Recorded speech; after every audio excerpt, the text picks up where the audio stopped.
حضرت ما در زیر کدوم آیه خوانده بودیم سوره که الله زمین به مثل فرش آفریدگی است؟ بله. به مثل فرش آفریده است، کوه را به مثل میخ.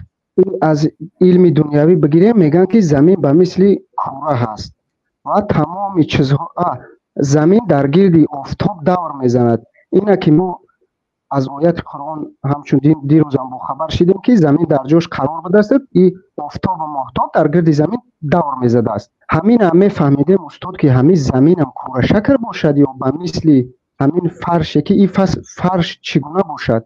خب یک قاعده را دانید که هیچگاه خبری قرآن و خبری حدیث به علم واقعیت مخالف نمی بیاد.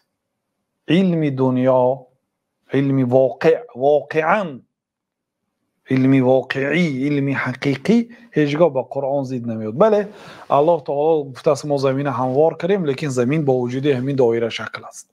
زمین هم دایره شکل است هم هموار است، هیچ باکی ندارد. زمین بی نهایت کلان است. زمین بی نهایت کلان است، لیکن در عین جایی که شما راه میگردید در نظر شما هموار است. الله تعالی ما زمین را هموار کردیم گفت مقصد شما بیمالال در روی او همشو فی مناکبها، در بالای او راه میگردید، یعنی راه گشته میشد، کشت و کار کرده میشد، زندگی کرده میشد، لیکن با وجود همین او دایره شکل است، هیچ باکی نداره. او بی نهایت کلان است. آخر او دایره شکلیش فقط از مسافه دور دیده میشد. از بالای زمین از نظری نقطه نظری شما از بیننده گیرید زمین هموار است. هموار به معنای که نه همه جای او هموار است، یعنی هموار کردیم برای کشت و کار، برای ساختمان آسان کردیم، یعنی امکانیتش هست. با وجود همین هست زمین هایی که مثلا یعنی که شکلش هموار نیست، بلندی هست، پستی هست، کوه هست. حرکت آفتاب و حرکت زمین همش ثابت است. هر چیزی که علم واقعیت گفته است در قرآن و حدیث هم همینا آمده است. فقط فهمی بعضی انسان ها غلط است. ما زمین هموار کردیم، گویا فکر کردیم که زمین همین خیلی هموار گویا که آخرش تمام شد به جری می افتید. نه، زمین پر دایره شکل است. بنابراین گفتیم که قبله سان فرانسیسکو، در شهر سان فرانسیسکو مردم به سه طرف نگاه کرده نماز می‌خواندند. یک قسم مردم به این طرف، یک قسم به این طرف، یک قسم به این طرف. بعد وقتی که بعضی استادان ما اونجا سفر کردن، مردمانی همون شهر سان فرانسیسکو همین اختلاف میبردارد، میگوید که کدام ما درست میخوانیم.